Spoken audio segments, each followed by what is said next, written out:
ನಮಸ್ಕಾರ. ನಾನಿವತ್ತು ಬೇಳೆ ಹಾಕದೇ ಮಾಡುವಂಥ ಬೆಂಡೆಕಾಯಿಯ ಗಸಿಯನ್ನು ಅಂತ ತೋರಿಸ್ತಾ ಇದ್ದೀನಿ. ಬೆಂಡೆಕಾಯಿನ ಚೆನ್ನಾಗಿ ತೊಳ್ಕೊಂಡ್ಬಿಟ್ಟು ಅದನ್ನು ಬಟ್ಟೆಯಲ್ಲಿ ಒರೆಸ್ಕೊಂಡು ಇಟ್ಕೊಂಡಿದ್ದೀನಿ. ಇದು ಬೆಂಡೆಕಾಯಿ ಒರೆಸ್ಕೊಂಡು ಇಟ್ಕೋಬೇಕು, ಇಲ್ಲದೇ ಇದ್ದರೆ ಲೋಳೆ ಬಿಟ್ಕೊಂಡ್ಬಿಡುತ್ತೆ. ಮತ್ತು ಕರಿಬೇವು ತೊಗೊಂಡಿದ್ದೀನಿ, ಸಾಸಿವೆ ತೊಗೊಂಡಿದ್ದೀನಿ, ಒಗ್ಗರಣೆಗೆ ಸ್ವಲ್ಪ ಸಾಸಿವೆ ತೊಗೊಳ್ಬೇಕು. ಆಮೇಲೆ ಇದು ಬ್ಯಾಡಗಿ ಮೆಣಸಿನ್ಕಾಯಿ ಒಂದು 5-6 ತೊಗೊಂಡಿದ್ದೀನಿ. ಆಮೇಲೆ ಗುಂಟೂರು ಮೆಣಸಿನ್ಕಾಯಿ 4 ಹಾಕಿದ್ದೀನಿ. ನಿಮಗೆ ಖಾರ ಜಾಸ್ತಿ ಬೇಕಂದರೆ ಜಾಸ್ತಿ ತೊಗೋಬೋದು. ಒಂದು 1/4 ಸ್ಪೂನ್ ಮೆಂತ್ಯ ತೊಗೊಂಡಿದ್ದೀನಿ, ಒಂದು 1/4 ಸ್ಪೂನ್ ಉದ್ದಿನಬೇಳೆ ತೊಗೊಂಡಿದ್ದೀನಿ, ಮತ್ತು ಒಂದು 2 ಸ್ಪೂನ್ನಷ್ಟು ಕೊತ್ತಂಬರಿ ಬೀಜ, ಧನಿಯಾ ಬೀಜ ತೊಗೊಂಡಿದ್ದೀನಿ. ಒಂದು ಅರ್ಧ ತೆಂಗಿನಕಾಯಿ ಹೋಳು ತುರಿದಿಟ್ಕೊಂಡಿದ್ದೀನಿ. ಮತ್ತು ನಾನು 1.5 ಮಾವಿನಕಾಯಿನ ಹಾಕಿದ್ದೀನಿ. ಅರ್ಧ ಇನ್ನೂ ಕಟ್ ಮಾಡಿ ತೋರಿಸಿಲ್ಲ. 1.5, 2 ಬೇಕಾದರೂ ಹಾಕ್ಕೋಬೋದು. ಹುಳಿ ಜಾಸ್ತಿ ಇಲ್ಲ ಅಂತಂದರೆ 2 ಬೇಕಾದರೂ ಹಾಕ್ಕೋಬೋದು. ಮಾವಿನಕಾಯಿ ಹುಳಿ ಚೆನ್ನಾಗಿ ಇದ್ದರೆ ಪರವಾಗಿಲ್ಲ, 1.5 ಅಷ್ಟು ಹಾಕ್ಕೋಬೋದು. ಇಲ್ಲದೇ ಇದ್ದರೆ 2 ಮಾವಿನಕಾಯಿ ಹಾಕ್ಕೊಂಡ್ರೆ ಚೆನ್ನಾಗಾಗುತ್ತೆ.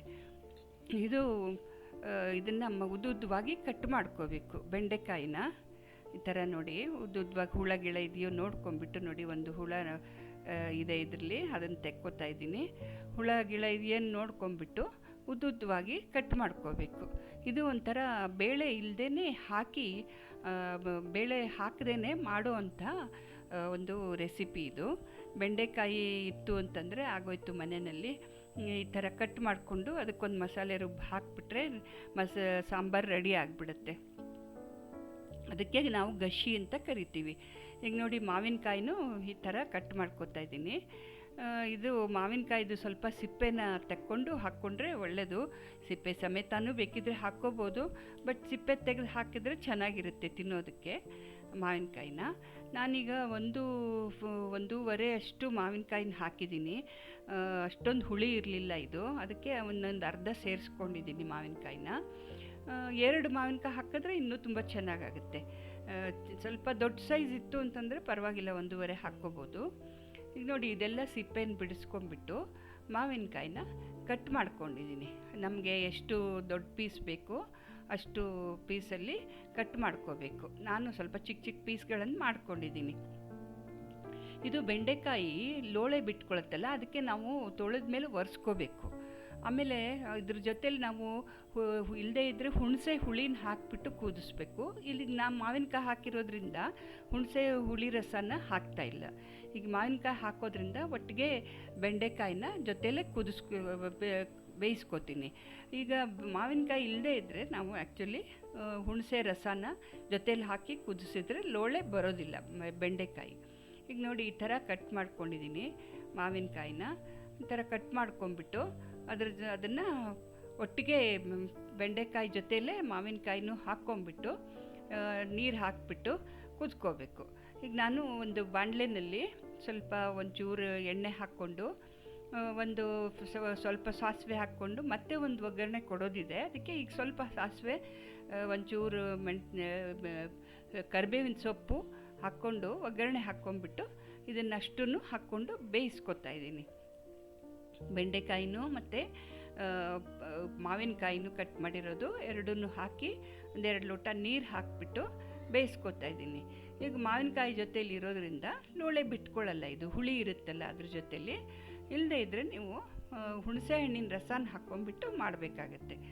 ಇಲ್ಲದೇ ಇದ್ದರೆ ಹುಣಸೆಹಣ್ಣು ರಸ ಹಾಕದೇ ಇದ್ರೂ ಸಣ್ಣಗೆ ಸ್ವಲ್ಪ ಜಾಸ್ತಿ ಎಣ್ಣೆ ಹಾಕಿಬಿಟ್ಟು ಹುರಿದು ಮಾಡ್ಕೋತಾರೆ ಬೆಂಡೆಕಾಯಿದು. ಏನಾದರೂ ಮಾಡಬೇಕಂದ್ರೆ ಕೆಂಪಗೆ ಹುರ್ಕೊಂಬಿಟ್ಟು ಸಣ್ಣ ಬೆಂಕಿನಲ್ಲಿ ಹುರ್ಕೊಂಬಿಟ್ಟು ಅದು ಲೋಳೆ ಇದಾಗುತ್ತೆ, ಹೋಗ್ಬಿಡುತ್ತೆ. ಆಮೇಲೆ ನೀರು ಹಾಕ್ಕೊಂಡು ಮಾಡ್ಕೋಬೋದು. ಆ ಥರನೂ ಮಾಡ್ಕೋಬೋದು. ಇದು ಪರ್ಟಿಕ್ಯುಲರಾಗಿ ಇದರಲ್ಲಿ ಈ ಥರ ಮಾಡೋದು. ಮಾವಿನಕಾಯಿ ಜೊತೆಲಿ ಹಾಕಿ ಮಾಡೋದ್ರಿಂದ ನಾವು ಹುರ್ಕೋಬೇಕಾಗಿಲ್ಲ ಇದನ್ನು. ಈಗ ನಾವು ಮಸಾಲೆಗೆ ಏನು ಬೇಕು ಅಂತ ನೋಡೋಣ. ಇದು ಮಸಾಲೆಗೆ ಕೊತ್ತಂಬರಿ ನಾನು ತೋರಿಸಿದ್ನಲ್ಲ, 2 ಸ್ಪೂನ್ ಕೊತ್ತಂಬರಿ, 1/4 ಸ್ಪೂನು ಮೆಂತ್ಯ, 1/4 ಸ್ಪೂನು ಉದ್ದಿನ ಕಾಳು ತೊಗೊಂಡಿದ್ದೀನಿ. ಅದಷ್ಟನ್ನು ಸ್ವಲ್ಪ ಒಂಚೂರು ಎಣ್ಣೆ ಹಾಕಿಬಿಟ್ಟು ಕೆಂಪಗೆ ಹುರ್ಕೋಬೇಕು. ಸಣ್ಣ ಬೆಂಕಿ ಮೇಲೆ ಹುರ್ಕೋಬೇಕು. ಇದು ಹುರಿಯೋದು ಚೆನ್ನಾಗಿ ಹುರ್ಕೋಬೇಕು. ಇದು ಒಂಥರ ಹಸಿಯಾಗಿರಬಾರ್ದು, ಸ್ವಲ್ಪ ಕೆಂಪಾಗಿ ಹುರ್ಕೋಬೇಕು.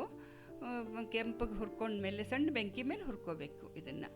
ಮತ್ತು ಇದಕ್ಕೆ ಒಣಮೆಣಸಿನ್ಕಾಯಿನೂ ಸೇರಿಸ್ಕೊಂಡು ಹುರ್ಕೋತಾ ಇದ್ದೀನಿ. ಇದು ಹುರ್ಕೊಂಡು ಆಯಿತು ನೋಡಿ. ಇದು ಇವಾಗ ಒಣಮೆಣಸಿನ್ಕಾಯಿನೂ ಸೇರಿಸ್ಕೊಂಡ್ಬಿಟ್ಟು ಹುರ್ಕೋತಾ ಇದ್ದೀನಿ. ಇದು ತುಂಬ ಸುಲಭವಾಗಿ ಮಾಡುವಂಥ ಒಂದು ರೆಸಿಪಿ. ಬೆಂಡೆಕಾಯಿ ಮನೇಲಿ ಇದ್ಬಿಟ್ರೆ ಆಗೋಯ್ತು. ಒಂದು ಬೇಳೆನೂ ಬೇಡ, ಏನೂ ಬೇಡ. ಈ ಥರ ಒಂದು ಕಾಯಿ ತುರಿ ಇದ್ಬಿಟ್ರೆ, ಕಾಯಿ ತುರಿನೇ ಮುಖ್ಯವಾಗಿ ಇದ್ಬಿಟ್ರೆ ಆಗೋಯ್ತು. ಈಗ ಒಂದು ಅರ್ಧ ಸ್ಪೂನ್ ಅರಿಶಿನ ಪುಡಿ ಹಾಕ್ಕೋತಾ ಇದ್ದೀನಿ. ಹಾಕ್ಕೊಂಬಿಟ್ಟು ಇದು ಕೆಂಪಗೆ ಆಯಿತು ನೋಡಿ. ಇವಾಗ ಇದನ್ನು ಮಿಕ್ಸಿನಲ್ಲಿ ಹಾಕ್ಕೋಬೇಕು. ಸ್ವಲ್ಪ ಆರಿದ ಮೇಲೆ ಮಿಕ್ಸಿಲಿ ಹಾಕ್ಕೊಂಡು ಕಾಯಿ ತುರಿನೂ ಹಾಕ್ಕೊಂಬಿಟ್ಟು ನೀರು ಹಾಕ್ಕೊಂಡು 1 ಲೋಟ ನೀರು ಹಾಕ್ಕೊಂಬಿಟ್ಟು ರುಬ್ಕೋತಾ ಇದ್ದೀನಿ. ಇದು ಅಷ್ಟು ಮಸಾಲೆ ಹಾಕಿರೋದು. ಅದು ಏನಂದರೆ ಮುಂಚೆ ಎಲ್ಲ ಫಸ್ಟು ಕಾಯಿ ರುಬ್ಕೊಳ್ಳೋದು, ಆಮೇಲೆ ಎಂಡಲ್ಲಿ ಮಸಾಲೆ ಹಾಕಿರೋದು, ಮಸಾಲೆ ಹುರಿದಿರೋದನ್ನು ಹಾಕ್ಕೊಂಡು ರುಬ್ಬೋದು, ಆ ಥರ ಎಲ್ಲ ಮಾಡ್ತಾಯಿದ್ರು.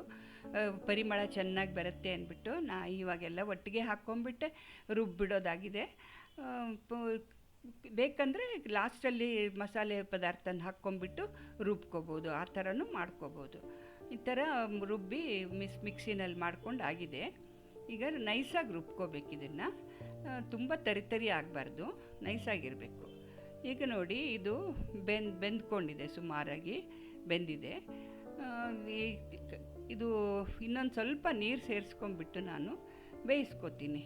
ಒಂದು ನೀರು ಸುಮಾರು ಕಮ್ಮಿ ಆಗಿಬಿಟ್ಟಿದೆ ಅಲ್ಲ, ಹಾಗಾಗಿ ಇನ್ನೊಂದು ಸ್ವಲ್ಪ ನೀರು ಸೇರಿಸ್ಕೊಂಡು ಮಸಾಲೆನೂ ಸೇರಿಸ್ಕೊಂಡ್ಬಿಟ್ಟು ಬೇಯಿಸ್ಕೊತಾ ಇದ್ದೀನಿ. ಮಸಾಲೆ ನೋಡಿ ಎಷ್ಟು ಚೆನ್ನಾಗಿ ಬಂದಿದೆ ಕಲ್ಲರು.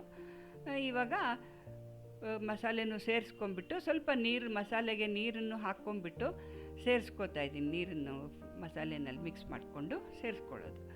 ಮತ್ತು ಇವಾಗ ಇದಕ್ಕೆ ಉಪ್ಪನ್ನು ಹಾಕ್ಕೋಬೇಕು, ನಮ್ಮ ರುಚಿಗೆ ತಕ್ಕಷ್ಟು ಉಪ್ಪು. ಮತ್ತು ಇದು ನಿಮಗೆ ಎಷ್ಟು ತೆಳ್ಳಗೆ ಬೇಕೋ ಅಷ್ಟು ತೆಳ್ಳಗೆ ಮಾಡ್ಕೋಬೋದು. ಎಷ್ಟು ಕನ್ಸಿಸ್ಟೆನ್ಸಿ ನಿಮ್ಗೆ ಬೇಕು ಅಷ್ಟು ದಪ್ಪಗೆ ಮಾಡ್ಕೋಬೋದು. ನಾನು ಸ್ವಲ್ಪ ದಪ್ಪ ಇಟ್ಟಿದ್ದೀನಿ. ಸ್ವಲ್ಪ ಜಾಸ್ತಿ ನೀರು ಹಾಕ್ಕೊಂಡು ತೆಳ್ಳಗೂ ಮಾಡ್ಕೋಬೋದು. ಇದನ್ನು ಚೆನ್ನಾಗಾಗತ್ತೆ.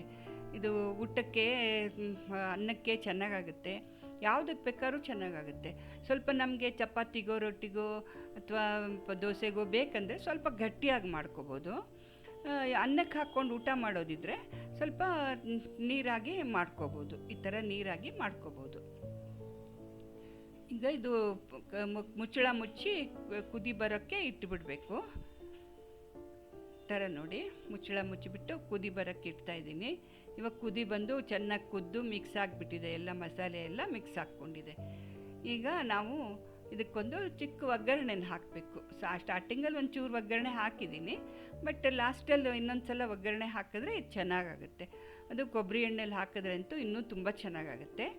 ನಾನು ಕೊಬ್ಬರಿ ಎಣ್ಣೆಲಿ ಹಾಕ್ತಾಯಿದ್ದೀನಿ. ನೀವು ನಿಮ್ಗೆ ಯಾವುದು ಎಣ್ಣೆಲಿ ಬೇಕೋ ಆ ಥರದ ಎಣ್ಣೆಲಿ ಹಾಕ್ಕೋಬೋದು. ನಾನು ಕೊಬ್ಬರಿ ಎಣ್ಣೆಲಿ ಒಗ್ಗರಣೆ ಹಾಕ್ತಾಯಿದ್ದೀನಿ. ಇದಕ್ಕೆ ಸಾಸಿವೆ ಸ್ವಲ್ಪ ಹಾಕ್ಕೊಂಡು ಚಟಪಟ ಅನ್ನಬೇಕು. ಸಾಸಿವೆ ಚೆನ್ನಾಗಿ ಚಟಪಟ ಅಂತಂದ್ರೆ ನಾವು ಮಾಡಿರೋ ಪದಾರ್ಥ ಚೆನ್ನಾಗಿ ಟೇಸ್ಟಿ ಆಗುತ್ತೆ. ಅದು ಚಟಪಟ ಅಂದೆ ಹಾಗೆ ಎಣ್ಣೆ ಕಾಯ್ದೆ ಹಾಗೆ ಸಾಸಿವೆ ಹಾಕ್ಕೊಂಡು ಮಾಡಿದ್ರೆ ಅದು ಅಷ್ಟೊಂದು ರುಚಿಯಾಗಿ ಬರೋದಿಲ್ಲ. ಇದು ಸಾಸಿವೆನ ಕಾದ ಎಣ್ಣೆನಲ್ಲಿ ಹಾಕ್ಕೊಂಡ್ಬಿಟ್ಟು ಚಟಪಟ ಅಂದಮೇಲೆ ಅದಕ್ಕೆ ಕರಿಬೇವಿನ ಸೊಪ್ಪನ್ನು ನಾನು ಗ್ಯಾಸನ್ನು ಆಫ್ ಮಾಡ್ಕೊಂಡ್ಬಿಟ್ಟು ಕರಿಬೇವಿನ ಸೊಪ್ಪನ್ನು ಹಾಕ್ಕೋತೀನಿ. ಯಾಕಂದರೆ ಒಂದೊಂದು ಸರ್ತಿ ಹಾರ್ಕೊಂಡ್ಬಿಡುತ್ತೆ. ಅದಕ್ಕೋಸ್ಕರ ಎಣ್ಣೆ ಹಾರ್ಕೊಂಡ್ಬಿಟ್ರೆ ಬೆಂಕಿ ಇದಾಗಿಬಿಡುತ್ತೆ. ಅದಕ್ಕೋಸ್ಕರ ನಾನು ಸ್ವಲ್ಪ ಗ್ಯಾಸನ್ನು ಆಫ್ ಮಾಡ್ಕೊಂಡ್ಬಿಟ್ಟು ಕರಿಬೇವಿನ ಸೊಪ್ಪನ್ನು ಹಾಕ್ಕೋತೀನಿ. ನೋಡಿ ಇವಾಗ ಗ್ಯಾಸ್ ಆಫ್ ಮಾಡಿಕೊಂಡೆ. ಈಗ ಕರಿಬೇವಿನ ಸೊಪ್ಪನ್ನು ಹಾಕ್ಕೊಂಡು ಮತ್ತೆ ಆನ್ ಮಾಡ್ಕೋತೀನಿ. ಆವಾಗ ಸರಿ ಹೋಗುತ್ತೆ. ಆಮೇಲೆ ಈ ಒಗ್ಗರಣೆ ಚೆನ್ನಾಗಿ ಕೆಂಪಗೆ ಹುರ್ಕೊಂಡ್ಮೇಲೆ ಇದನ್ನು ಅದು ನಾವು ಮಾಡಿರೋ ಗಸಿ ಮೇಲಕ್ಕೆ ಹಾಕ್ಕೋಬೇಕು. ನೋಡಿ ಹಾಕ್ಕೊಂಡು ಒಗ್ಗರಣೆನ ಹಾಕ್ಕೋತಾ ಇದ್ದೀನಿ. ಈಗ ನಮ್ಮ ಗಸಿ ಕಂಪ್ಲೀಟ್ ಆದಂಗೆ. ಈಗ ನಾವು ಗಸಿ ಕಂಪ್ಲೀಟ್ ಮಾಡಿಕೊಂಡು ಅನ್ನಕ್ಕೆ ಹಾಕ್ಕೊಂಡು ಊಟ ಮಾಡೋಕ್ಕೆ ತಯಾರಾಗಿದೆ. ನಾನು ಸ್ವಲ್ಪ ಗಟ್ಟಿಯಾಗಿ ಮಾಡ್ಕೊಂಡಿದ್ದೀನಿ. ನಿಮಗೆ ಬೇಕಾದರೆ ಸ್ವಲ್ಪ ನೀರಾಗಿ ಮಾಡ್ಕೋಬೋದು. ಅದು ನೀರಾಗಿ ಮಾಡಿಕೊಂಡ್ರೆ ಸ್ವಲ್ಪ ಒದಗುತ್ತೆ ಚೆನ್ನಾಗಿ. ನಾನು ಸ್ವಲ್ಪ ಗಟ್ಟಿಯಾಗೇ ಇಟ್ಕೊಂಡಿದ್ದೀನಿ. ಸ್ವಲ್ಪ ನೀರಾಗಿ ಮಾಡ್ಕೊಳ್ಳಿ. ಬೇಕಾದರೆ ಅನ್ನಕ್ಕೆ ಹಾಕ್ಕೊಳ್ಬೇಕು ಅಂತಂದರೆ ನೀರಾಗಿ ಮಾಡ್ಕೋಬೋದು. ಇದರ ಗಸಿ ನಮ್ಮದು ರೆಡಿ ಆಯಿತು ನೋಡಿ. ಈ ಥರ ನನ್ನ ಚಾನಲ್ಗೆ ಸಬ್ಸ್ಕ್ರೈಬ್ ಮಾಡಿ, ದಯವಿಟ್ಟು ಲೈಕ್ ಮಾಡಿ. ಥ್ಯಾಂಕ್ ಯು, ಧನ್ಯವಾದಗಳು. ನಮ್ಮ ಗಸಿ ರೆಡಿಯಾಗಿದೆ.